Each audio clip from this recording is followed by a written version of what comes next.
じゃらし興味この程度じゃ騙せない朝までさまようと甲子園に地獄の閻魔に申しあの子を見受けておくんなまし酔いどれハリコンの物語やったれ死ぬ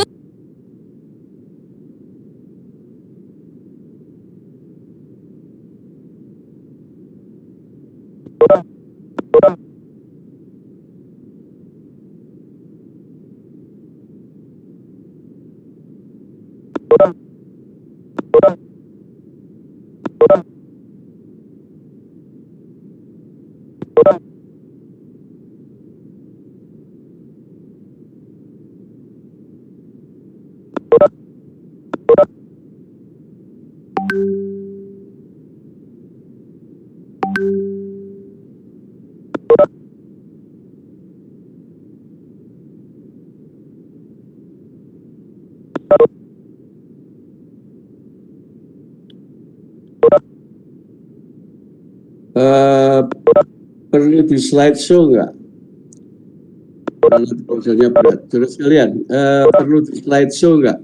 Untuk slideshow-nya atau ini sudah kelihatan? Halo? Nggak usah, nggak apa-apa dok, sudah terlihat. Ya, karena nanti berat biasanya kalau slideshow. Ya. Saudara sekalian, jadi pada pagi hari ini kita pertemuan setelah UTS, yaitu tentang pengukuran frekuensi penyakit. Jadi di mana di dalam EPIC itu menghitung frekuensi dibagi dua. Satu adalah untuk mengukur tingkat prevalensi, jadi atau tingkat top prevalensi. Kemudian yang kedua adalah untuk mengukur insidensi. Jadi kalau prevalensi itu adalah kejadiannya statis biasanya, tetapi kalau insidensi adalah dinamis, di mana ini adalah mengukur insidensi itu mengukur speed atau kecepatan atau lajunya penyakit. Jadi ini adalah insidensi. Oke. Nah, dari insidensi ataupun prevalensi itu kita mengukurnya biasanya kita sulit kalau mengukur, karena mestinya sudah belajar tentang sampel. Kalau mengukurnya melalui pengukuran populasi secara keseluruhan, sehingga apa yang kita lakukan biasanya mengukurnya dengan sampel. Nah, saudara sekalian, kalau mengukur dengan sampel atau bagian daripada populasi, biasanya adalah bahwa sumber datanya itu berasal dari populasi, subpopulasi, karena kita mengambilnya sampel, sehingga kaidah-kaidah pengambilan sampel untuk hasil nanti kalau diukur prevalensinya, itu harus menunjukkan representatif dengan keadaan yang ada di lapangan, di populasi ini. Jadi sehingga kalau saudara sudah belajar tentang kajian lintas seksional, kemudian juga dengan samplingnya biasanya dengan 4 PQ per L kuadrat, itu adalah salah satu cara bagaimana kita akan mendapatkan prevalensi yang sesuai dengan situasi yang di lapangan. Jadi yang kita sebagai pegangan kita adalah sampel size-nya 4 PQ per L kuadratnya. Kalau prevalensi juga yang kedua adalah teknik pengambilan sampel. Jadi teknik pengambilan sampel pada kajian yang representasi ini atau lintas seksional biasanya adalah harus random sampling. Jadi ini ketentuan-ketentuannya kalau saudara akan mendapatkan apa yang kita hitung, prevalensinya sesuai dengan keadaan yang ada di lapangan. Kita setujui bahwa kita menggunakan sampel. Nah, saudara sekalian, di dalam sampel itu adalah ada cara-cara yang kadang-kadang adalah, kalau biasanya ada beberapa cara yang terencana, ya tadi yang saya sebutkan. Kalau terencana itu aktif, karena prevalensi itu ada dihasilkan dari penggunaan yang terencana, yaitu penggunaan cara tertentu dengan representasi dengan populasi yang kita kumpulkan itu harus sesuai. Makanya itu adalah kita rencanakan berapa sampelnya 4 biji per kuadrat, tekniknya bagaimana, random sampling. Tapi kadang-kadang kita juga ada yang mengambil data-data dari rumah sakit misalnya, itu adalah yang tidak terencana, ya tidak terencana, terus menyebutkan bahwa prevalensinya sekian, gitu, ya. Karena itu rumah sakit harus dikatakan bahwa prevalensi itu pada rumah sakit Suparwi, begitu misalnya, begitu boleh. Nah biasanya itu adalah tidak mencerminkan keadaan lapangan, kurang representatif, yang tidak terencana itu. Karena apa? Karena yang datang di rumah sakit itu Suparwi adalah sebagian besar adalah hewan-hewan yang sakit, sehingga prevalensi kejadian misalnya cat distemper ataupun mungkin kalau cacing, nematoda itu tidak menunjukkan situasi yang ada di lapangan. Oleh sebab itu disebut dengan tidak terencana, pasif, karena ada data-data yang ada di rumah sakit. Dan itu karena pasif, ya harusnya pada waktu saudara membuat satu topik, ya dikatakan di situ bahwa kejadian cat distemper pada hewan-hewan atau kucing yang datang ke rumah sakit Suparwi di UGM, misalnya begitu. Nah, ini sehingga kalau pasif itu ya dikatakan hanya menyebutkan adalah data internalnya, bukan untuk penyidikan epidemiologi, tapi misalnya itu adalah sebagai mengetahui situasi atau prevalensi kejadian ada pada data pasar hewan, dokter hewan praktek A, atau mungkin laboratorium. Jadi ini. Jadi di dalam EPID kita harus membedakan antara terencana dan tidak terencana, dan itu adalah direpresentasikan di dalam judul saudara, termasuk tujuannya dan sebagainya. Oke. Nah, karena kita bicara soal data yang syarat yang baik, jadi data yang untuk pengambilan keputusan, karena ini adalah kajian di lapangan, sudah tahu bahwa EPID itu adalah mengkaji atau menyidik, jadi menyidik gitu, penyakit ya, di dalam populasi. Jadi di mana populasi itu adalah populasi yang ada di lapangan, misalnya apakah di kabupaten dan sebagainya. Oleh sebab itu data itu harus mewakili representasi, sehingga tadi dikatakan adalah besaran sampel pertama, jadi sampel size. Nah, di mana katakan bahwa besaran sampel size itu adalah merepresentasikan keadaan populasi, 4 PG L kuadratnya itu adalah N-nya dihitung dari 4 itu adalah ketelitiannya, karena kita pakai 95%, P itu adalah prevalensi kejadian di lapangan, Q-nya saudara sudah tahu 1 minus P, kemudian dibagi dengan errornya, label error, yaitu adalah 0,05 lah paling tidak, itu adalah sebagai errornya. Nah, di mana besaran sampel itu karena kita sudah menetapkan ketelitiannya 95%, errornya hanya 5%, itu berarti sampel yang kita hitung itu adalah sampel minimal. Jadi itu adalah sampel minimal. Kalau ketemunya 100, kalau saudara mau mendapatkan representasi yang mewakili ya harus 100 kita ikuti. Kalau lebih besar bagaimana? Kalau lebih besar malah boleh, karena kita mengetahui yang besaran sampel itu bisa digunakan untuk menghitung standar error. Atau orang mengatakan adalah precision, bahasa Inggrisnya, atau presisi. Jadi presisi itu ketepatan situasi, jadi menunjukkan precisionnya. Ini adalah sama dengan presisi itu SD, namanya standar deviasi, yang saudara pernah menghitung jumlah SD-nya dibagi akar N ini. Jadi SE itu sama standar error sama dengan standar deviasi dibagi akar N, di mana N-nya adalah N 0,05 tadi. Jika saudara tidak menggunakan errornya itu atau datanya itu adalah sama dengan N-nya itu adalah 100, berarti SE-nya akan menjadi, kalau kurang berarti SE-nya akan menjadi lebih besar dari 0,05 itu. Sehingga itulah sebetulnya makanya disebut besaran sampelnya adalah min. Kalau lebih bagaimana? Ya kalau lebih SD dibagi yang tadinya 100 ketemunya 0,5, kalau dibagi dengan 110 misalnya akan menjadi lebih kecil. Sehingga syarat presisi SE itu adalah minimal atau sama atau lebih kecil dari 0,05 itu. Nah, kalau misalnya tadi yang hanya 90, pasti akan menjadi lebih besar dari 0,05, itu terjadi bias. Biasnya gimana? Biasnya tidak representasi dengan lapangan, itu yang disebut dengan kesalahan baku. Gitu ya. Jadi, saudara, kalau menanti karena ada beberapa alasan dari teman-teman yang ada di dinas, karena tidak punya uang, dananya kecil, kemudian diturunkan besaran sampelnya, ya akan bias, dan itulah terjadi kesalahan baku. Ya.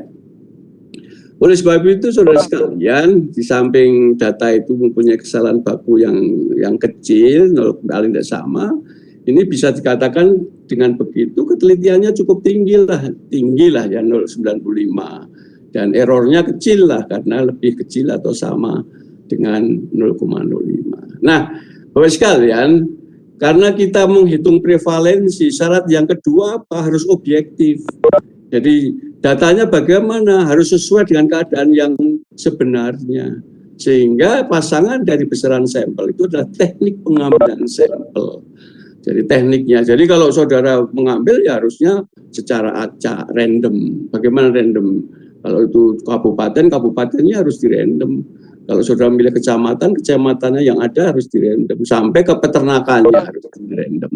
Ya, jadi kalau mengenal random itu ada 5 kalau tidak salah, ada yang representasi dari 5 itu sudah lihat lagi, dan semuanya harus random sampai tingkat yang paling kecil, misalnya peternakan, misalnya karena urutan dari kabupaten, kecamatan, desa dan sebagainya random semua, sampai yang terkecil peternakan, kita bisa memakai sampel random cluster yang di peternakan itu, di mana saudara pernah belajar cluster itu adalah semua hewan yang dimiliki peternak itu diambil datanya, diambil sapi sampelnya.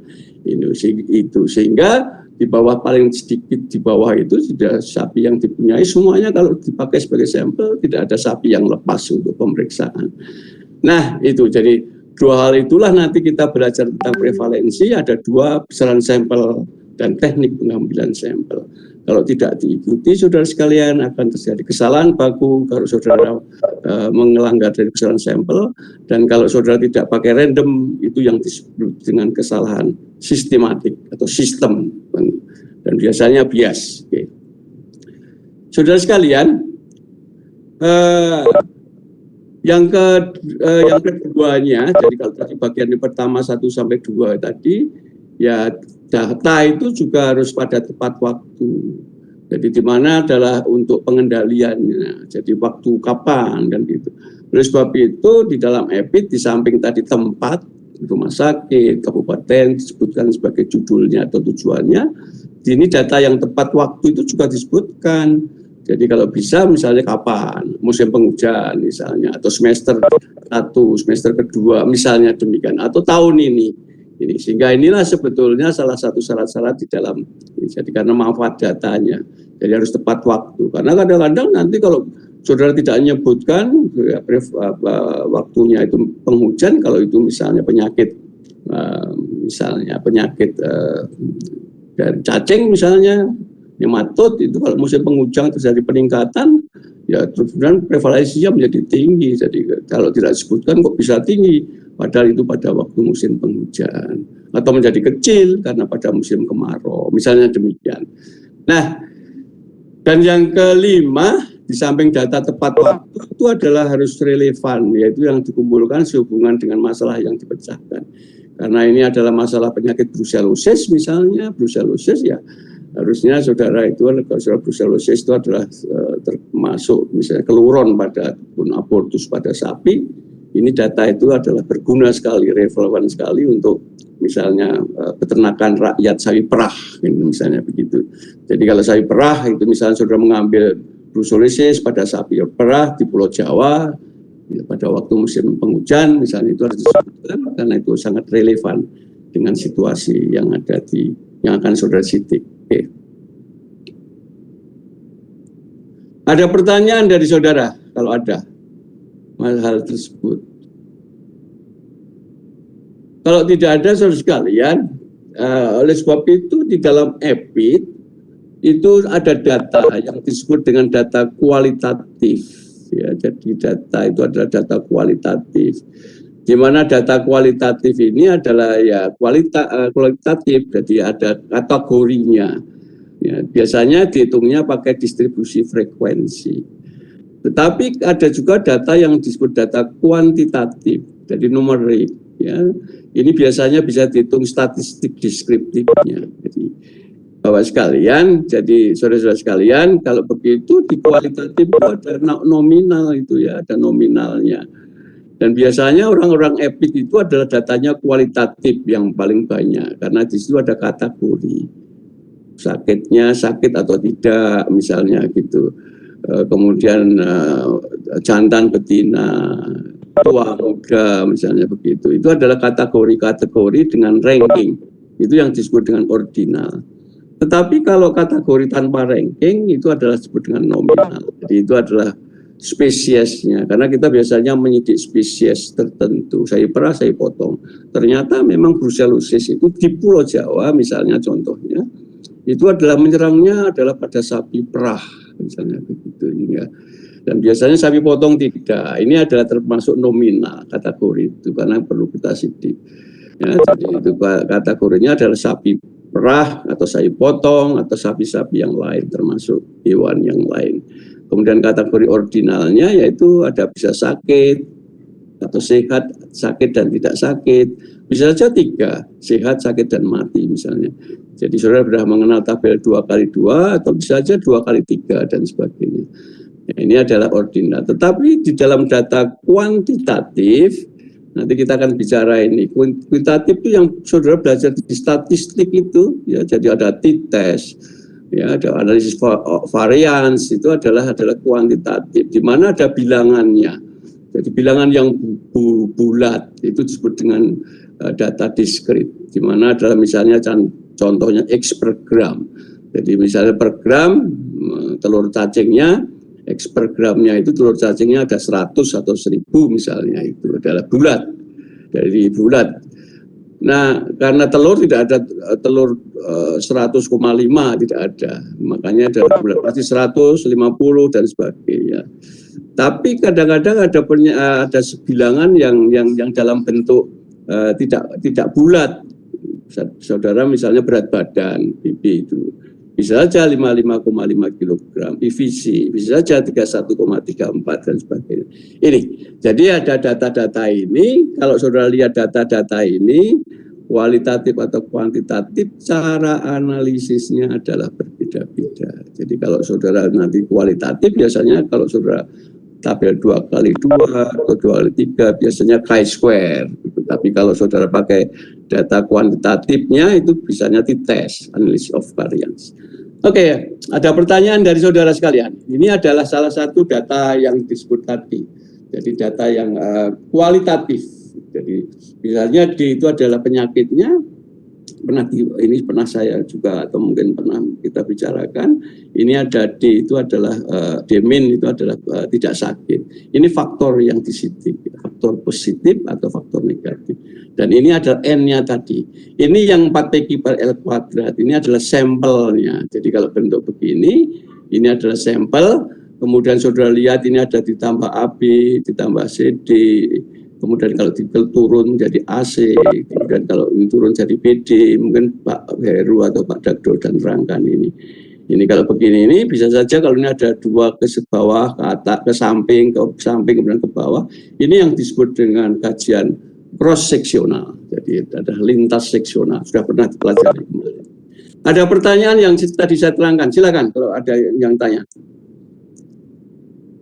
silakan.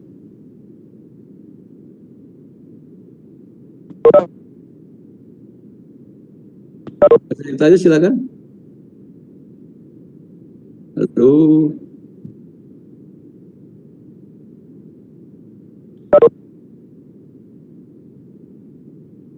Oke, kalau tidak ada saya teruskan.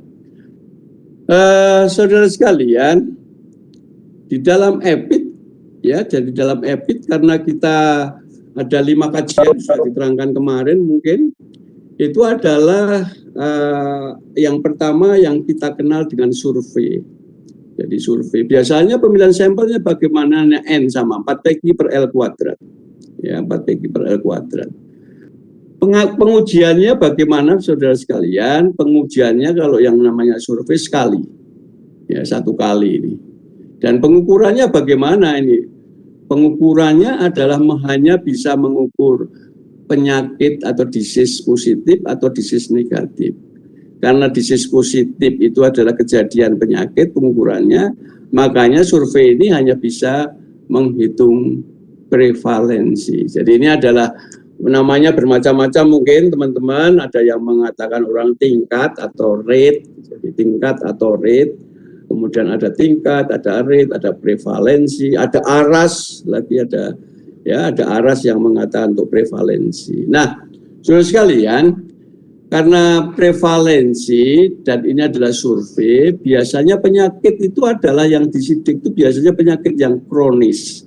Jadi yang kronis, jadi misalnya kronis karena dia sakitnya lama gitu, itu baru bisa dipakai untuk survei ini. Nah, waktunya juga begitu, waktunya adalah pendek biasanya. Karena apa? Karena saudara tadi katakan kalau panjang ya pendek itu moga-moga aja tidak di musim, bisa saja di musim kemarau ya diambil pendek, kemarau saja kapan waktu kemarau, kalau penghujan juga di musim penghujannya, jadi tidak harus selama 1 semester ngambilnya pendek misalnya. Saudara bisa saja ngambil sampelnya dalam waktu 15 hari atau 1 bulan gitu. Nah, biasanya biayanya relatif tidak mahal ya, jadi relatif tidak mahal. Nah, yang kedua kajian longitudinal ini sama ini. Longitudinal itu juga 4 PQ per L kuadrat sampel.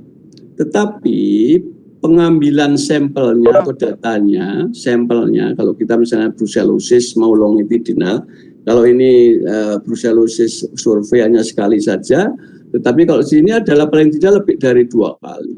Karena apa? Karena di sini karena 2 kali juga yang dihitung adalah disease positif dan negatif. Ya, dua-duanya disease positif negatif. Hanya disease positif negatif itu bisa dihitung dua-duanya karena ini adalah pengambilan 2 kali. Satu bisa dihitung menghitung prevalensi. Jadi misalnya itu ada 100. Pada waktu pertama kali dari 100 itu kemudian ada 5 yang positif. Berarti prevalensinya berapa? 5/100. Ya. 5/100 itu sama dengan 0,05. Terus sekalian, prevalensi itu aslinya adalah itu. Jadi kalau begitu, N-nya tadi adalah 100, kemudian yang sakit misalnya 5, berarti 5/100 itu prevalensinya adalah 0,05. Itu adalah asli nulis prevalensi. Mungkin ini nanti perlu diperhatikan.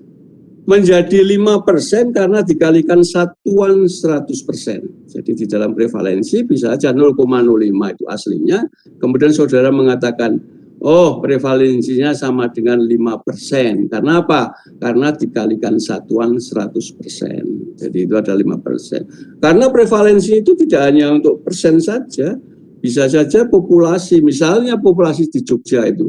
Setelah saudara melihat tadi 5/100, jadi 5/1 adalah 0,05, tetap berarti sama dengan 5 dari 100. Kalau misalnya prevalen populasi yang ada di Jogja itu adalah 1000 misalnya. Jadi berapa yang sakit?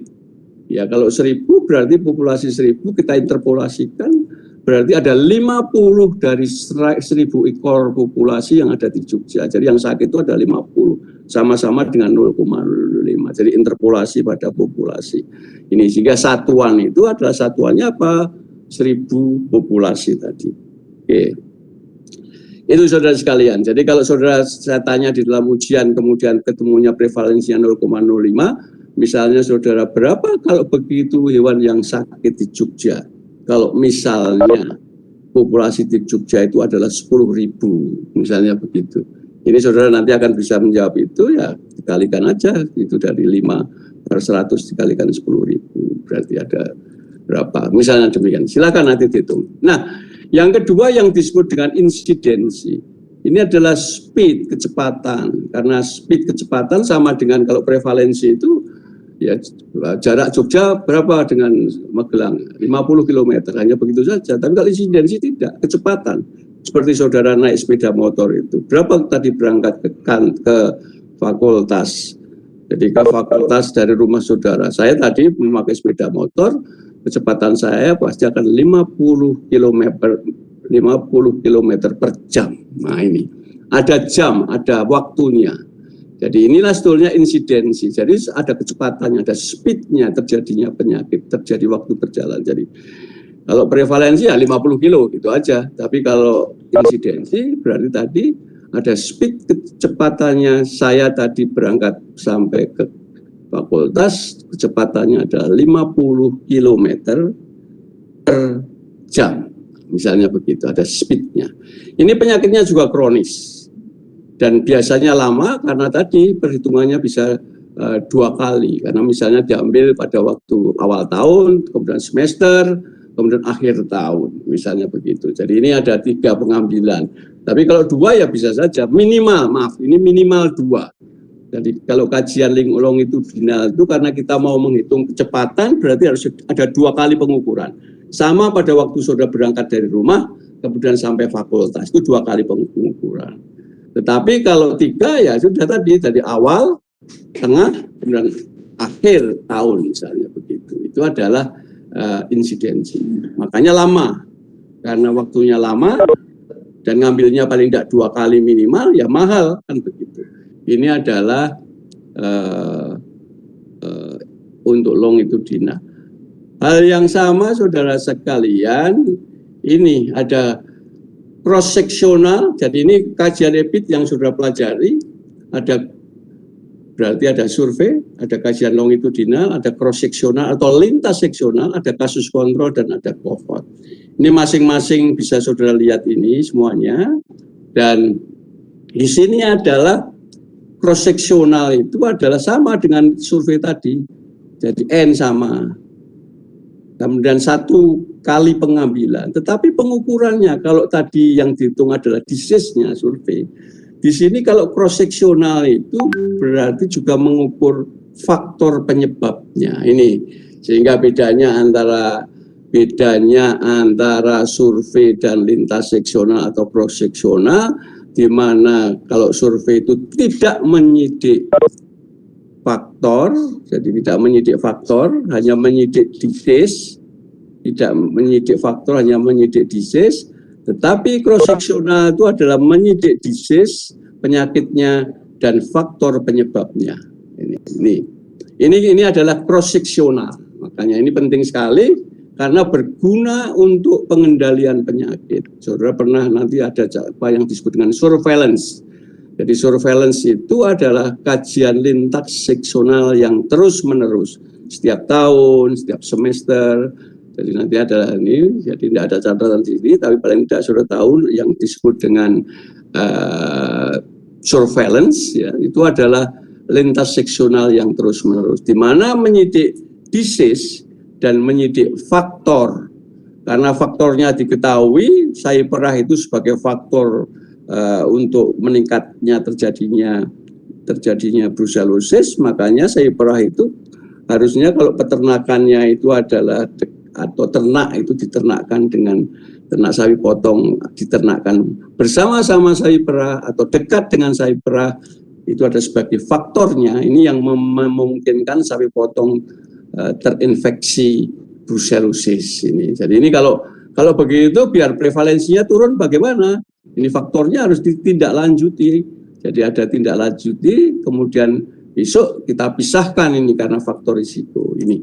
Saya kira itu. Jadi karena faktor risiko kita pisahkan. Harapannya gimana?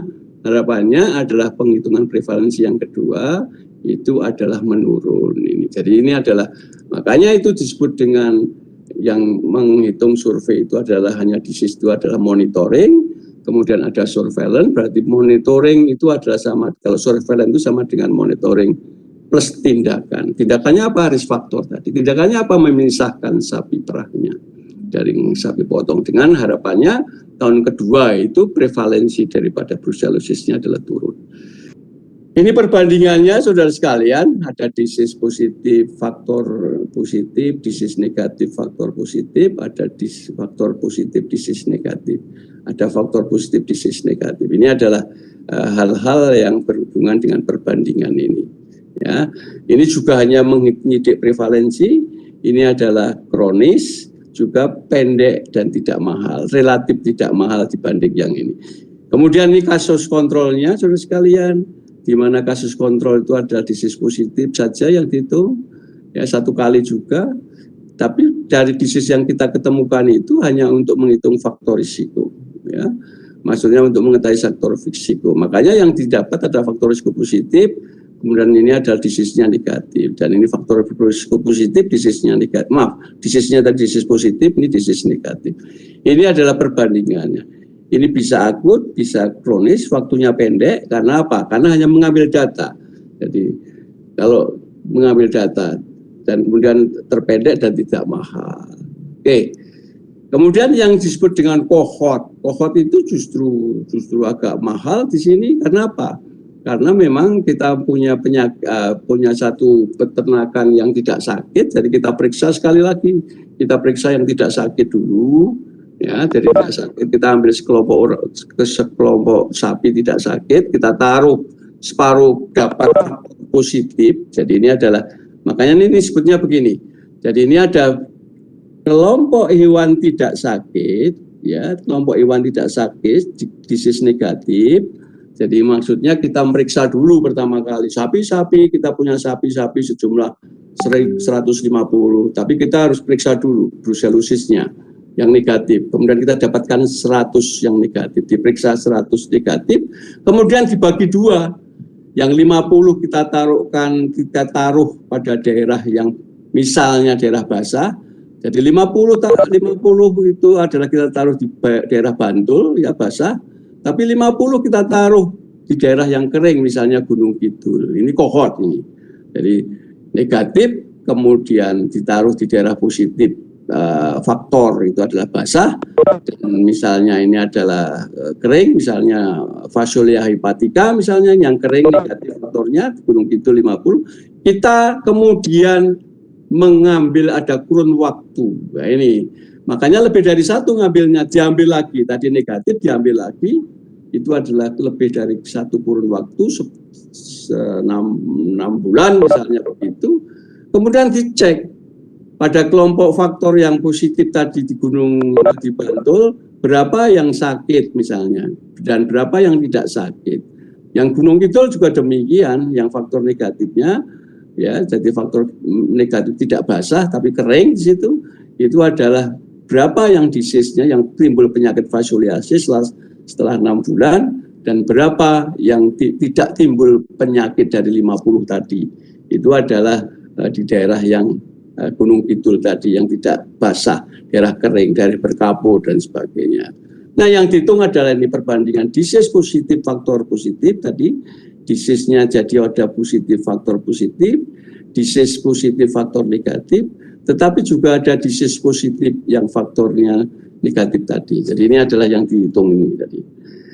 Saudara sekalian, karena tadi ada pengukuran pertama kali, itu bisa saja menghitung prevalensi. Tapi yang kemudian yang kedua, ada kasus baru, selama itu ada disebut dengan insidensi. Jadi ini insidensi bisa dihitung. Ada speed kecepatannya. Ini bisa akut kronis, bisa lama dan mahal, misalnya begitu. Ini. Sampai di sini dulu, ada pertanyaan dari saudara. Silakan kalau ada pertanyaan. Halo, ada pertanyaan dari saudara?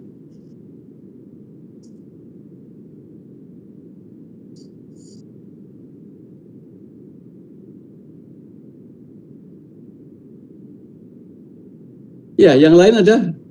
Kalau gitu sudah ya udah tahu ya, Mas. Isabella katanya sudah. Ya, silakan kalau begitu. Ada yang tanya? Oke. Oke, saudara sekalian. Kalau begitu saya ulangi sekali lagi, saudara sekalian.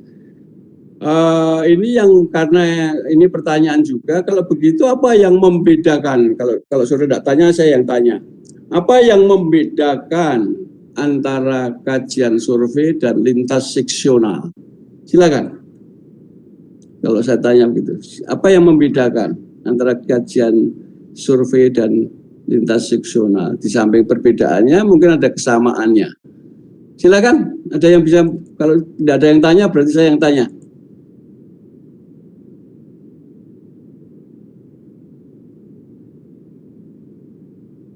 Silakan. Izin menjawab, Dok. Ya, silakan. Ya, ya. Survei sepertinya kalau nggak salah untuk menghitung aras penyakit, kalau lintas seksional untuk penyebabnya. Satu penyebab dan yang lintas seksional. Survei. Oh, kalau lintas seksional penyebab bisa menghitung prevalensi juga. Ya, jadi saya yang survei itu hanya prevalensi saja, tetapi lintas seksional bisa prevalensi dan penyebabnya. Oke, itu. Nah, kalau persamaannya apa Mbak ini? Apa persamaannya tadi? Misalnya, silakan. Persamaannya apa?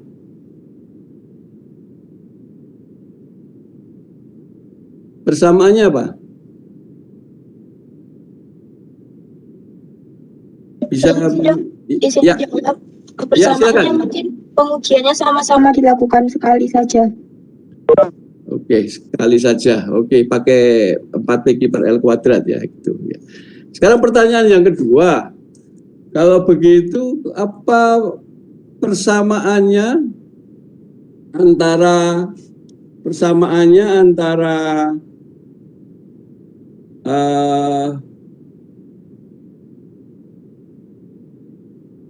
kajian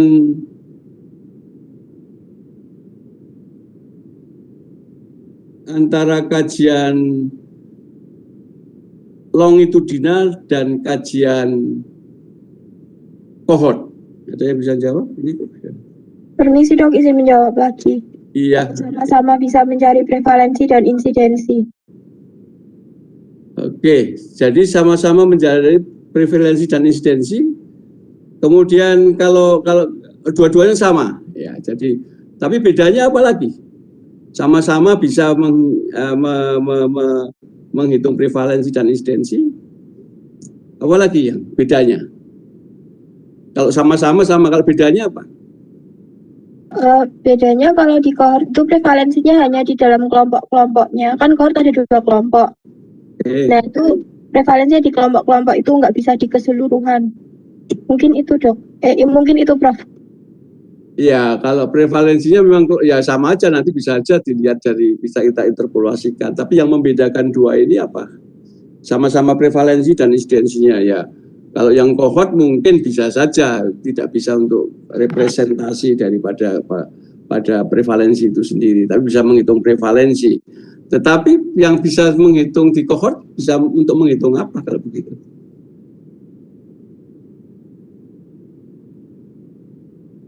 Oke, apa kira-kira? Mengetahui faktornya enggak kalau begitu? Bisa enggak faktornya? Karena faktor yang saudara tetapkan tadi, misalnya daerah basah kering itu bisa dipakai enggak untuk kohortnya? Halo? Ya, kemungkinan bisa karena ada disease positif, tapi pada faktor yang positif ada disease positif yang faktor negatifnya ini. Oke. Ya, saya teruskan saudara sekalian. Saya kira ini saudara sudah tahu. Jadi inilah sebetulnya prevalensi tadi bagi AB, karena ini ada sakit dan tidak sakit. Tetapi ini adalah istilah yang harus saudara ketahui, ini yang disebut dengan AB itu adalah populasi terancam. Jadi ini sampel itu sebetulnya. Jadi populasi terancam itu adalah population at risk-nya atau disingkat dengan PAR. Population at risk. Ini adalah sebetulnya sampelnya yang terancam. Jadi kalau begitu ini adalah sama dengan kalau hewannya itu adalah sakit, kemudian tidak sakit, ini totalnya adalah parnya, ini parnya AB atau sampelnya, jadi ini prevalensinya A dibagi B. Saya kira tadi sudah. Oke. Ini hampir sama saudara sekalian, jadi kalau ini ada parnya adalah sampel susunya, population at risk-nya ada 40, kemudian diuji dengan California mastitis test. Jadi karena ini adalah sampelnya ada yang positif 1 itu ada 21 sampel, yang positif 2 adalah 2 sampel, berarti yang negatif ada 17 kan gitu. Ada 17 dari ini. Betul 17? 7 ya, keliru ya. 7 kalau begitu ya. 7. 21 sama 17 betul 17. Oke. Ini hitung tingkatnya, prevalensi atau arasnya sama. Kalau mastitis subklinis di populasi Sarono Makmur itu adalah karena ini dua-duanya di total 23 dibagi 40. Jadi ini adalah 0,575. Ini aslinya Sarono Makmur ya, Sarono Makmur. Ini. Jadi karena ini asli, kalau dikalikan 100% ya jadinya adalah 57,5%. Ya. Ini kalau mastitis lemahnya berapa sudah sekalian? 21 ya, 21 dibagi 40 jadi 0,525. Ini yang positif kuatnya adalah hanya 2 dari 40 atau 5% atau 0,05. Saya kira itu saudara sekalian. Saudara sekalian, ini population at risk, ini adalah population at risk itu adalah sampelnya adalah yang terencana tadi. Ya, jadi ini yang terencana tadi. Jadi yang terencana, dan ini kalau ini yang terencana berarti surveinya adalah survei representatif. Ya, kalau ini sampel tidak terencana, apa yang ada di rumah sakit tadi, misalnya kita ambil yang datang dan sebagainya. Oke. Saudara sekalian, ini adalah kalau saudara lihat ini adalah tingkat kematian kasar. Jadi ada tingkat kematian kasar atau disebut dengan crude mortality rate. Kemudian ada tingkat fatalitas kasus, case fatality rate. Ini bisa dihitung. Kalau kira-kira rumusnya seperti ini adalah prevalensi atau insidensi menurut saudara. Oh, ini ada ITC. Saya terangkan ITC itu adalah internal time komponennya, ada waktunya. Ada waktunya. Ini pertanyaan saya, kalau ada saudara menghitung seperti ini, jumlah hewan mati pada periode waktu tertentu, jadi pada periode waktu tertentu, kemudian dipakai rata-rata population at risk, dikalikan internal time komponen, ini kira-kira rumus ini rumus insidensi atau prevalensi atau insidensi. Ada yang bisa jawab?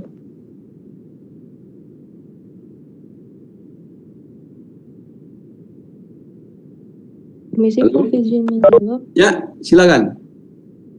Kalau menurut saya itu rumus insidensi Pak.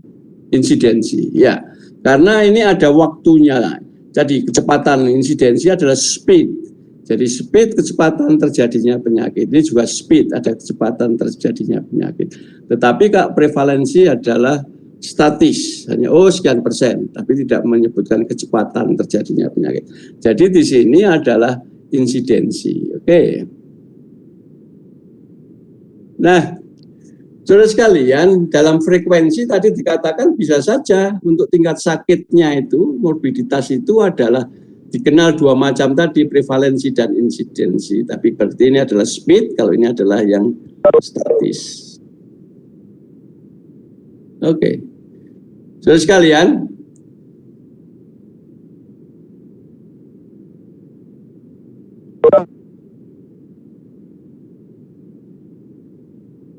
ini adalah prevalensi, saudara sekalian. Saudara lihat. Jadi prevalensi itu apa? Jadi untuk menghitung penyakit itu bisa prevalensi. Di mana ini adalah disebut dengan waktunya satu waktu. Makanya prevalensi itu disebut dengan point in time. Pada satu waktu saja. Itu prevalensi. Jadi point in time pada satu waktu. Tapi saudara sekalian, kalau begitu kasus kontrol itu biasanya ke belakang. Ada catatan-catatan yang diambil kasus kontrol. Itu yang disebut dengan kajian retrospektif. Jadi retrospektif itu ke belakang. Jadi belakang itu adalah retrospektif. Tapi point in time itu pada kasus lintas seksional atau survei yang menyidik prevalensi itu adalah pada satu waktu. Jadi biasanya begitu saat ini. Tetapi yang kohort, karena tadi sudah saya terangkan adalah kelompok hewannya itu adalah tadinya tidak sakit, 50 dikasihkan di Bantul, 50 di Gunung Kidul, kemudian ke depan, pada kurun waktu ke depan ada waktunya 6 bulan. Ini yang disebut dengan prospektif, kajian prospektif. Jadi saya ulangi, jadi ada 3 macam kajian. Satu adalah kajian retrospektif atau kasus kontrol ke belakang, catatan ya. Kemudian ada point in time survei atau lintas seksional pada satu waktu saat ini. Kemudian ada prospektif ke depan, itu adalah cohort. Jadi cohort. Jadi longitudinal termasuk bisa juga dikatakan prospektif. Jadi survei adalah point in time sama dengan lintas seksional. Jadi ada 5 kajian itu, survei hampir sama dengan lintas seksional, hanya survei itu tidak menyidik risk factor tadi, tapi risk cross seksional atau lintas seksional menyidik risk factor. Kemudian yang kedua longitudinal itu hampir mirip dengan cohort. Ini adalah prospektif di mana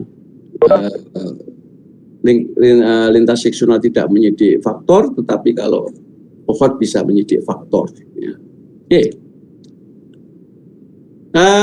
Ini makanya sifatnya statis tadi sudah sekali pengukuran. Pusat perhatiannya adalah status penyakit, di mana 2 macam prevalensi, 1 poin prevalence, jadi pada satu waktu. Yang kedua period, karena kadang-kadang orang tanya, kalau begitu saya mengumpulkan data selama 6 bulan, kita kumpulkan yang positif dari sekian ternak, itu bisa dipakai untuk prevalensi, bisa enggak? Bisa. Itu yang disebut dengan pengukuran, mendapatkan sakit pada periode waktu tertentu, disebut dengan period prevalence. Yang tadi adalah point prevalence pada suatu waktu yang spesifik, point in time. Tadi sudah. Jadi tadi sudah ada prevalensi sakit dibagi par pada satu waktu. Ya, ini ada rumusnya, ada silahkan nanti sorry. Ini adalah prevalensi kalau ada hubungan dengan insidensi. Bisa saja insidensi sama dengan dikalikan penyakit, itu adalah prevalensi. Oke? Tapi biasanya kita menghitung sendiri. Oke, kita perhatikan sekarang periode kajian. Jadi saudara sekalian, semua tingkat itu mempunyai periode kajian, makanya itu harus disebutkan. Ya, jadi satu waktu atau periode waktu tertentu dari kalender. Ya, misalnya perubahan tingkat penyakit dari kemarau ke penghujan, bisa saja. Atau mungkin mastitis pada periode laktasi, ini juga bisa dikatakan pada periode tertentunya itu disebutkan. Oke. Ini adalah pengaturan tingkatnya, waktunya ada disebut dengan berdasarkan tadi 1 tahun, itu adalah internal time component. Jadi periode waktu kurang atau sama dengan periode kajian. Ada bisa bulanan, bisa semesteran, tahunan, atau periode laktasi. Tetapi bisa juga disebut dengan waktu berdasarkan waktu kalender eksternal. Jadi misalnya kajiannya selama 3 tahun atau 4 periode laktasi, itu yang disebut dengan external time component. Ya, dikumpulkan semuanya. Jadi misalnya begitu, dikumpulkan. Nanti ada contoh perhitungannya. Konsep dasar perhitungannya tadi sudah tingkat itu adalah setiap hewan hanya dihitung sekali pada setiap kali kejadian. Jadi tadi kenapa waktu kita menghitung cohort itu tadi saya bilang 150 ekor. Kemudian diperiksa. Ya, diperiksa ternyata yang sehat ada 100. Yaitu yang 50 berarti sudah kita keluarkan karena setiap hewan hanya dihitung sekali pada setiap kejadian. Itu jadi sekali sehingga kita menghitungnya 100, kita bagi 2. Kalau misalnya jadinya 120 ya 120, kita bagi 2 60 begitu. Hewan berhenti menjadi par. Jadi hewan berhenti menjadi par tadi nanti population at risk itu adalah setelah terjadi kejadian yang diinginkan. Jadi ini artinya kalau ada 120 nanti misalnya kemudian tidak kita mau selanjutnya itu adalah yang kita hitung tadi ada karena selanjutnya yang kita hitung adalah 100 tadi, yang 150 sudah tidak kita hitung, yang 50 sudah tidak kita hitung sehingga yang 50 itu tidak menjadi par. ITC diperlukan sebagai dasar setiap perhitungan. Saudara sekalian, kalau saudara menjawab dari pertanyaan, kemudian saudara kalau itu ditanyakan insidensi, ya kalau insidensi, kemudian saudara tidak menjawab internal time komponennya dan sebagainya di dalam laporan dalam hasil studi hasil dari perhitungan saudara, ya saudara salah. Jadi walaupun betul 0,05, tetapi kalau ada sakit per hewan tahun gitu harusnya ada di situ, itu adalah insidensi, saudara akan salah. Kita kurangi nilainya. Jadi Internal time komponen diperlukan sebagai dasar setiap perhitungan tingkat. Okay. Ini insidensi, disebut dengan density, kecepatan, densitas, kejadian penyakit, atau orang bilang laju penyakit. Dan biasanya yang dihitung adalah kasus baru. Ini kasus baru, sifatnya adalah dinamis, prevalensi tadi statis, terdapat penambahan dan penarikan hewan. Jadi karena dinamis, terdapat penambahan dan penarikan hewan, artinya penambahan itu beli misalnya. Jadi beli, atau kelahiran, atau penarikan hewan misalnya nanti mati, atau dijual, itu diperhitungkan. Makanya sifatnya adalah dinamis. Jadi insidensi itu adalah sifatnya dan minimal 2 kali. Ini minimal, jadi bisa 3 kali, 4 kali, dan sebagainya. Tergantung tujuan daripada kajian yang longitudinal ataupun cohort untuk menghitung insidensi ini. Okay. Ini hanya contoh saja. Coba saudara lihat ini. Ini adalah ini saudara lihat ini adalah insidensi, makanya itu harus disebutkan 4 kasus setiap 100.000 manusia tahun. Ya, pada tahun ini. Jadi setiap tahunnya hanya ada 4 kasus dari 100.000 manusia. Dan ini terjadi pada orang kulit putih. Ini satuan ini, insidensi ini berarti. Sama dengan ini 15 kasus pada orang kulit hitam dan sebagainya. Ini pada manusia, 100 pada orang Chinese misalnya. Ini adalah keganasan, berarti karena ini adalah speed kejadian penyakit, berarti ini adalah insidensi. Jadi ini insidensi, ini kecepatannya. Berarti kecepatannya terjadi sakit gimana? Ya, setiap tahunnya dari 100.000 manusia itu 4 orang yang sakit pada orang-orang kulit putih. Pada orang kulit hitam kira-kira 15 kasus. Pada orang-orang Chinese itu 130. Ini adalah faktornya bisa disiti. Apa sebabnya? Bisa berbeda-beda insidensinya. Oke.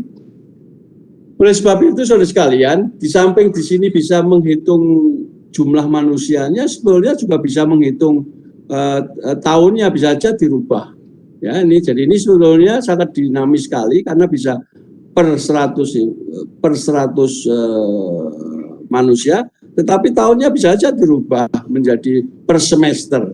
Kalau per semester berarti dibagi 2, berarti adalah 2 kasus 100.000 manusia semester pada orang kulit putih, misalnya begitu. Triwulan tinggal dibagi 4 misalnya begitu.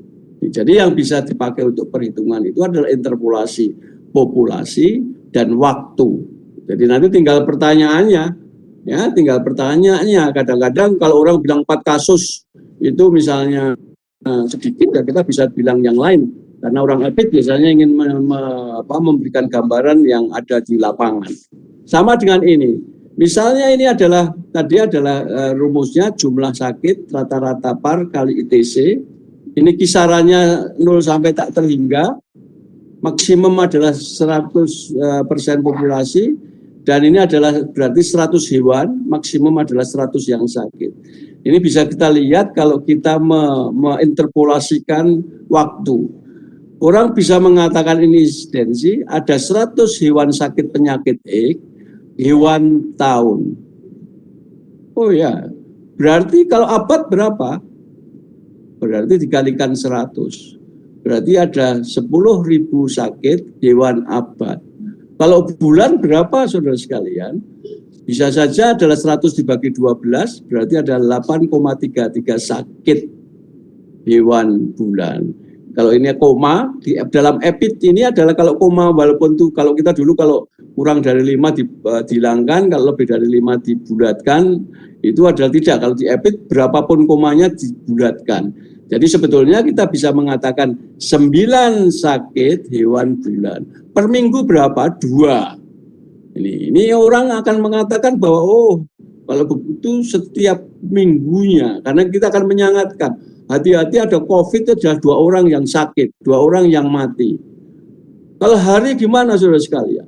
Ternyata ada 1 orang sakit, orang mati setiap harinya, hewan harinya ini. Ini saudara sekalian, misalnya di rabies akan lebih mengatakan 100 orang sakit rabies hewan tahun, tapi orang mengatakan bisa saja 1 orang sakit Ini karena berapa saja jadi satu orang sakit rabies setiap harinya. Nah ini jadi karena rabies itu adalah biasanya yang terkena pasti mati, ya itu mengerikan sekali kalau kita mengatakan satu orang sakit per hewan harinya. Gitu.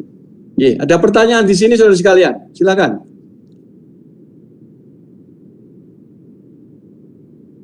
Ada pertanyaan?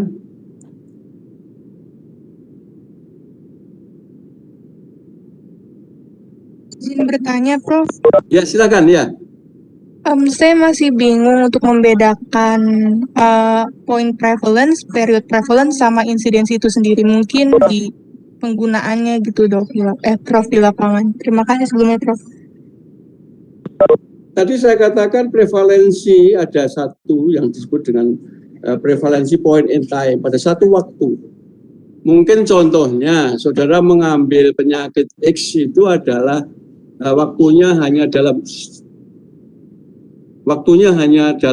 misalnya karena internal time komponen itu adalah dalam waktu 1 tahun, saudara hanya pada bulan Februari saja, misalnya Februari atau Januari, Februari atau Maret misalnya. Ya sudah, itu adalah Februari Maret saudara mulai bekerja atau 15 hari mulai bekerja ngambil sampel untuk diperiksa. Nah ini prevalent point in time, jadi ya hanya itu hasilnya 5% nanti. Kalau period gimana? Karena saudara period kamu mengambil selama 6 bulan. Jadi mulai Januari itu ngambil 6 bulan berjalan terus, ya bisa saja 6 bulan. Berarti periodnya berapa 6 bulan ini? Ini adalah yang disebut dengan periode prevalensi. Oke, saya ulangi, point prevalence itu ada satu waktu, bisa seminggu, bisa kita ambil kemudian kita menyebutkan, wah kejadiannya adalah sekian, itu adalah prevalensi biasa. Tadi yang subklinis mastitis itu tadi, atau mungkin kejadiannya pada Sarono Maur tadi misalnya. Tapi kalau period pada satu waktu, waktunya agak panjang dibanding yang point prevalence. Dan biasanya itu akan disebutkan di dalam tujuan penelitian saudara. Dan nanti akan menyebutkan bahwa itu adalah period prevalence karena pengambilan sampelnya adalah 6 bulan. Bisa saja selama 1 tahun kamu mengumpulkan hasil-hasil yang positif COVID, kemudian berapa yang diperiksa, itu adalah kemudian saudara mengatakan prevalensi COVID selama 1 tahun. Itu period prevalence. Ya, yang disebut dengan insidensi tadi saya katakan adalah speed, kecepatan.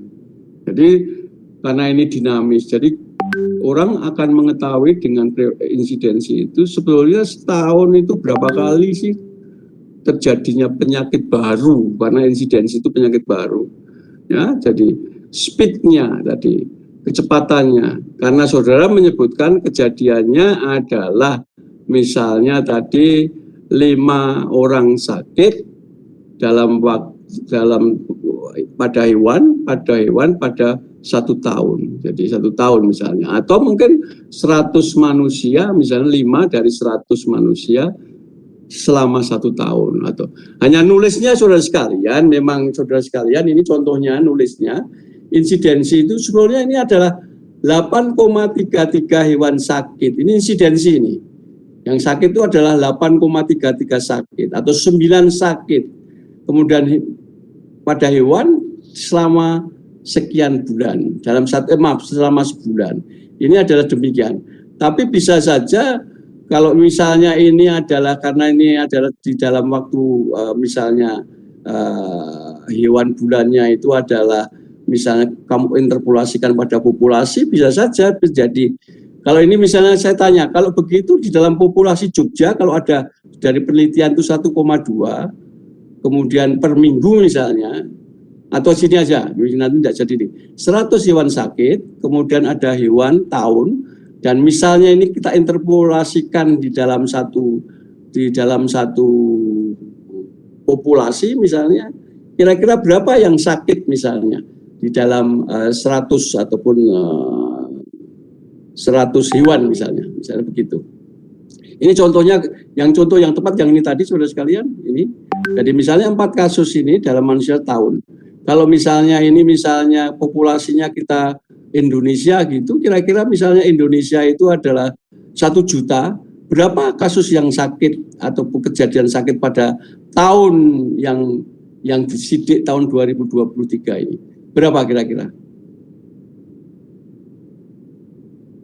Kalau 1.000, maaf, kalau 1 juta, sorry. Berarti kejadiannya berapa kalau 1 juta? Kalau 1 juta berarti karena ini 100.000, karena 1 juta di sini adalah 40 populasi yang mati di Jogja, itu adalah 40 kasus dari 1 juta manusia setiap tahunnya. Begitu. Begitu saudara sekalian. Nah, ini adalah speed. Nanti kita lihat nanti.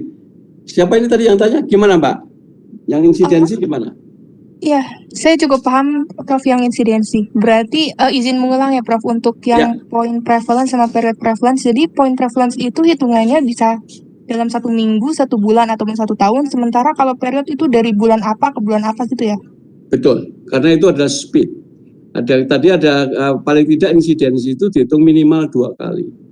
Jadi saudara, kalau prevalensi seperti orang diem saja, karena statis. Tetapi karena insidensi, kan tadi saya katakan saudara berangkat dari rumah ke kantor atau ke sekolah, ada speed kecepatan di situ, karena paling tidak diukur 2 kali. Betul? Ya, kalau itu periodenya bisa 1 bulan, bisa itu, kalau itu point prevalence. Tetapi kalau insidensi adalah speed kecepatan, ada 1 kurun waktu. Ada 2 kali pengambilan sampel, karena saudara mau menghitung kecepatan. Berarti saudara berangkat dari rumah, saya berangkat, dan kira-kira adalah kecepatannya, speednya adalah 50 km per jam. Begitu? Ada hewan jamnya. Ya, oke. Oke, kalau begitu saya sekarang teruskan. Nah, di dalam penghitungan insidensi, ada 2 cara. Itu adalah insidensi yang sesungguhnya. Ini amat sulit, disebut dengan true rate. Ya, true rate. Jadi ini adalah tingkat insidensi yang tepat, benar-benar itu. Ini tidak mudah saudara sekalian. Dan yang kedua adalah dengan race rate, gitu ya. Ada race rate ya. Jadi race rate. Ini true rate yang sebenarnya, ada race rate. Nah, saudara sekalian, ini adalah true rate-nya. Yang kami maksud true rate yang sebenarnya ini, yang sulit itu adalah kalau pakai exact dominator. Jadi pembilangnya, denominatornya itu adalah betul-betul tepat. Ini contohnya yang sederhana. Misal kita punya 3 ekor hewan, kita observasi selama 1 tahun. Ini selama 1 tahun. Jadi ada periode waktunya. Dari 3 ekor ini ternyata 2 ekor sakit, yaitu sakit, yang sakit hanya 2. Sakit 2 ekor, 1 sakit pada hari ke-120, ada waktunya ini, yaitu sama dengan 0,33 tahun, 1 sakit pada hari ke-240, sama dengan 0,67 tahun. Jadi pada sepertiga pertama, itu sakit 1, kemudian nanti mau ke yang kedua, jadi kedua atau 2/3 atau 6,7 itu adalah sakit yang kedua. Jadi hewannya kan 3. Ini sudah tidak dihitung tadi, kalau sudah sakit tidak dihitung. Ini pakai eksak. Berapa yang sakit saudara sekalian? Yang sakit baru dari 3. Tadinya ini tidak sakit pasti. Ini dikatakan tidak sakit, 3 tidak sakit, sakit 2. Berarti sakit 2. 1 adalah tidak sakit ini. Jadi 1 kan tadi sisanya karena yang sakit hanya 2, 1. Ini sangat rinci sekali eksak denominator. Ditambah dengan 0,03 karena sakitnya pada hari ke-120. Kemudian sakit lagi ke hari 240. Jadi sebetulnya ini sakitnya itu adalah 203 itu pas sakit ini. Sini, sehingga kita tambahkan. Kita tambahkan 2, ditambah 1 tidak sakit, sakit ke hari ke-120, sakit ke hari ke-240, kemudian ada internal time komponennya. Tadi selama 1 tahun, kita kalikan. Tapi jangan saudara sekalian, ini hanya sebagai satuan waktu, jangan dikalikan. Nanti kalau saudara pakai ekstrak, terus 3, terus dikalikan 3, enggak. Nih, jadi 2, ini kita jumlahkan jadi 2, sehingga 2/2. Apa artinya saudara sekalian? Ini adalah hewan sakit selama 1 tahun. Jadi, ini adalah eksak dominator. Jadi saudara mengatakan insidensinya berapa? Dari contoh ini bisa dikatakan bahwa yang sakit, speed kecepatan sakit 1 hewan, ya 1 hewan tahun. Kalau jumlah hewannya berapa? Ya 3 ekor, kan begitu. Kalau saudara mau nyatet lebih lengkap, sebetulnya catatannya adalah hanya 3 ekor di sini sebenarnya. Misalnya, jadi kecepatannya berapa? Ini adalah sama dengan 1 sakit dari 3 hewan ekor per tahun, kan gitu. Kalau sekarang saya tanyakan interpolasinya, kalau begitu, kalau misalnya 10 ekor hewan, berapa kejadian sakitnya, kecepatan sakitnya? Kalau 10, berapa? Ini populasinya di Jogja misalnya 10 misalnya loh nih. Kalau ini berapa yang sakit insidensinya? Ada yang bisa jawab tadi yang tanya insidensi?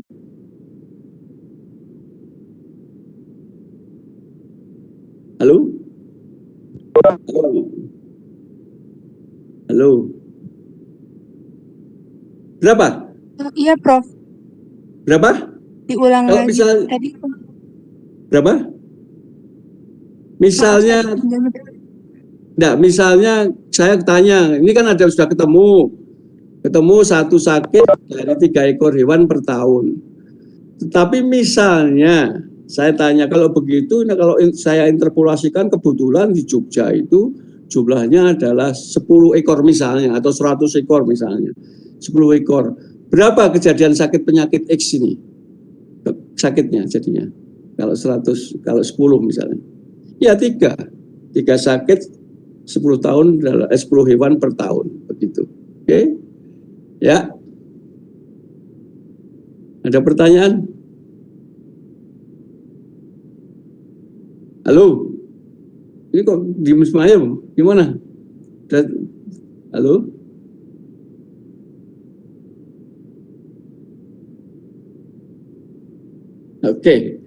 Oke. Kita teruskan.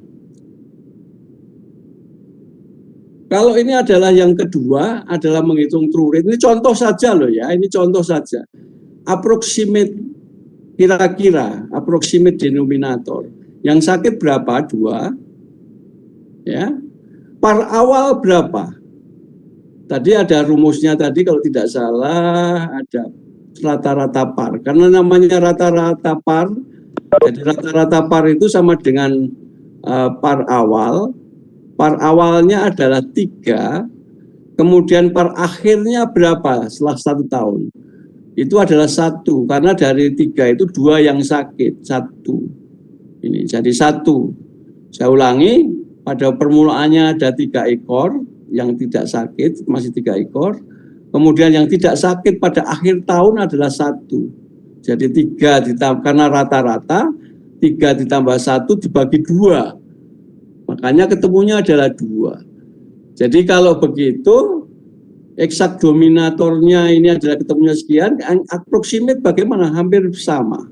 Nah ini biasanya, ini adalah yang digunakan oleh orang-orang untuk menghitung dominator. Untuk menghitung insidensi true prevalence ini. Tapi yang approximate denominator ini, jadi insidensinya ini. Jadi ini kira-kira ini. Jadi kalau nanti saudara ujian, ya dalam nanti UAS itu yang digunakan adalah yang approximate denominator untuk mempermudah saudara untuk. Oke. Selanjutnya saudara sekalian, tadi ada true rate, ada risk rate. Di mana risk rate ini adalah jumlah hewan sakit sama, ya, dibagi dengan par awalnya, kemudian ada 1 withdrawal. Withdrawal itu adalah yang ditarik. Ditarik itu bisa hewan mati, bisa hewan yang dijual dan sebagainya. Ini adalah setengah kali withdrawal dikalikan 1, dikalikan 100%. Ini satuannya sudah 100% ini. Karena dikalikan 100%, makanya ada dua dibagi dengan 3 minus, karena ini minus setengah dari tidak ada, karena sini sudah ada keterangan yang dijual ataupun mati, makanya dikalikan 0. Apa artinya? Ini adalah 2/3. Ketemunya berapa? 67% per tahun.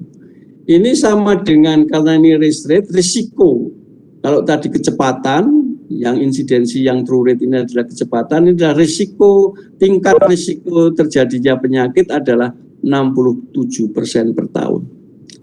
Oke, ada pertanyaan dulu dari sini, kalau ada, saudara sekalian. Silakan. Ada pertanyaan?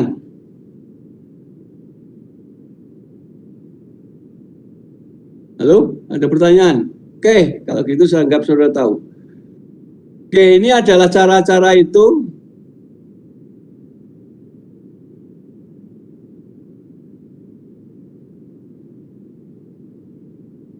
Oke, sekarang ini ada soal. Sekarang saya yang tanya. Silahkan pada teman-teman untuk membuat ini.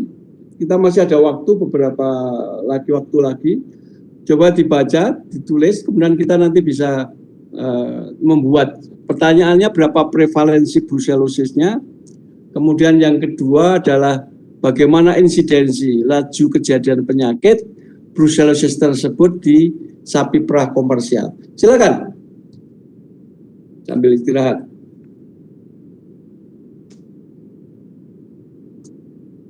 Saya kasih waktu 5-10 menit. Silakan. Nanti kalau ada yang selesai, silakan. Ada yang bisa jawab.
Ada yang bisa menjawab prevalensi pertama kali berapa, saudara sekalian?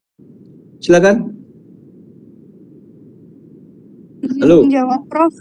Ya, silakan. Prevalensinya berapa? Pertanyaan yang pertama, prevalensinya itu 0,24 atau 24%. Ya, rumusnya apa, Mbak Ratna? Berapa dulu? Jadi kan yang ditanya itu adalah awal Januari dan diketahui untuk population at risk-nya itu ada 75 ekor sapi. Betul. Dan untuk yang positif itu ada 18. Jadi 18 per 75 dikali 100% ketemunya 24%. Oke. Baik, jadi itu adalah namanya prevalensi. Jadi prevalensinya ya udah hanya 24% ya. Karena dikalikan satuannya 10%. Kalau ini laju penyakitnya, insidensinya berapa? Karena ini pada awal, tadi insidensi berarti dalam waktu 1 tahun karena itu. Berapa? Gimana coba? Berapa yang sakit kalau gitu? Berapa insidensinya?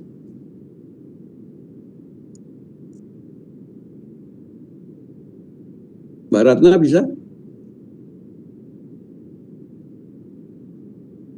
Mbak Nabila bisa? Mbak Nabila? Jasmine?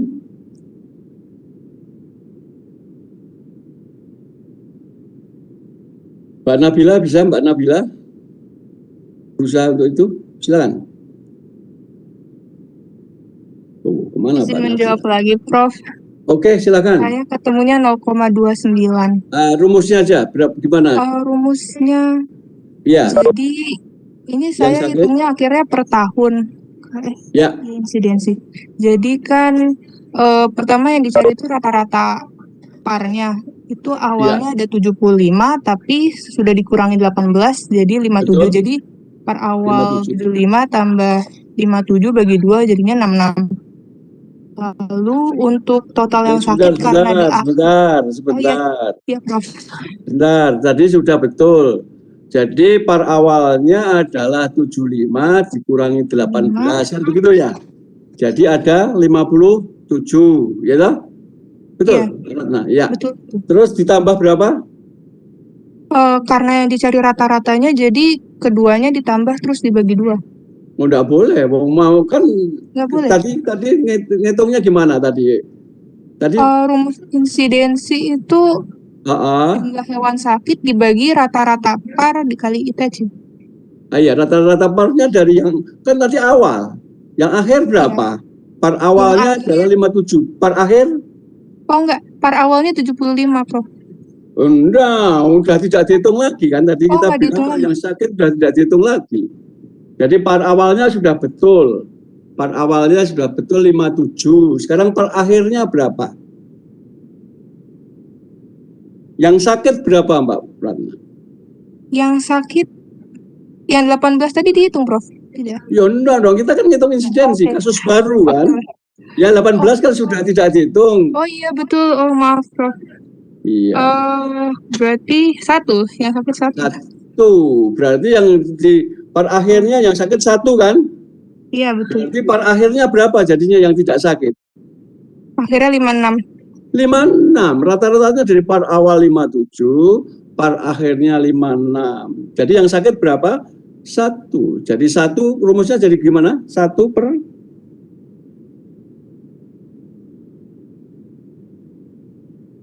kan yang sakit coba dilihat itu sakit barunya hanya 1. Jadi 1 dibagi dengan par awal 57 plus par akhirnya tadi saudara mengatakan 56 dibagi 2 karena rata-rata. Jadi kalau begitu insidensinya berapa? 1 dibagi 56,5 kali ITC-nya 1 tahun. Begitu, Mbak? Halo, teman-teman bisa mengikuti enggak? Ya betul, Mbak ya. Sudah bisa mengikuti ya? Bisa, Prof. Ya. Maaf, tadi yang lain-lain sudah bisa mengikuti enggak? Oke. Ya, makasih kalau sudah bisa. Jadi artinya sekarang saya ulangi lagi. Perusahaan ini, susu yang ada di Jawa Tengah ini mempunyai problem pada kesehatan sapinya, sapi perahnya. Jadi dari 75 ekor sapi laktasi, ternyata setelah diambil serumnya dicek pakai CFT, RPT CFT, ada 18 ekor yang serumnya reaktornya positif. Itu prevalensi. Itu pada awal tahun 1993. Ini pada awal tahun. Jadi point in time ini waktunya ya itu awal aja, udah. Ya awal aja, jadi waktunya enggak disebutkan karena memang point in time pada awal ya, boleh saja pada awal itu bisa seminggu ngambilnya, bisa terserah. Berarti 18 dibagi 75, jadi itu ketemunya tadi dikalikan satuannya 100%, satuannya 100%, makanya ketemunya adalah sekian tadi 24. Nah sekarang insidensi.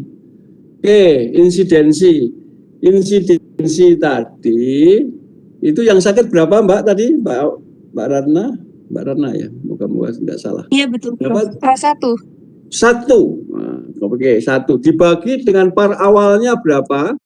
Tadi karena yang kita amati adalah yang tidak sakit dari 75 tadi sudah dikurangi 18 itu adalah 57. Makanya yang tidak sakit ini yang kita ikuti selama 1 tahun itu dilihat tuh Desember 1993. Dalam waktu 57 itu kita ikuti selama 1 tahun sampai Desember, tadinya awalnya adalah bulan apa itu? Awal 19 Januari, berarti selama Desember 1993 itu yang sakit hanya 1. Ya, 1. Dibagi dengan 57 karena ini yang tidak sakit 57 tadi, ditambah dengan par akhirnya. Par akhirnya karena 1 ekor yang sakit berarti 57 dikurangi 56 itu di rata-rata. Ya, jadi nanti tinggal soalnya tuh 57 dibagi 56 dibagi 2 ketemunya adalah 56,5. 1 dibagi 5,65 ketemunya berapa, Pak? Sudah dihitung belum? Coba 1 dibagi 56 setengah kali ITC-nya 1 tahun. Ketemunya berapa? 0,02. 0,0 betul ya? Ya, 0,02. Oke. Satuannya apa? Nah, ini kalau hanya banyak jawab 0,02 nanti nilainya tidak full 100. Akan saya kurangi 3 atau tidak full 10 misalnya gitu. Satuannya apa? 0,02. 0,02 sakit per hewan strip tahun. Hewan strip tahun. Oke. Itu saudara sekalian. Jadi ada satuannya. Oke. Oke, nanti ini saya kirim ke saudara. Ini ada soal di sini. Silahkan nanti dilihat untuk dibuat. Oke. Ya, saya kira ini adalah termasuk PR-nya. Nanti silahkan. Ini ada footnote dan sebagainya dari Dr. Setiabudi. Oke. Demikian saudara sekalian. Kalau tidak ada pertanyaan lagi enggak? Kalau enggak, ada enggak pertanyaan? Oke. Dari saya sudah cukup, Prof. Ya. Ini Mbak Silvi mau tanya? Silakan. Dari saya sudah cukup. Tadi sudah bisa mengikuti. Terima kasih. Oke. Ya, terima kasih. Kalau begitu saya cukupkan. Terima kasih. Saya tutup. Waalaikumsalam warahmatullahi wabarakatuh. Ya. Ya. Terima kasih banyak, Prof. Terima kasih, Prof. Ya. Terima kasih, Prof. Sehat selalu, Prof. Sehat selalu.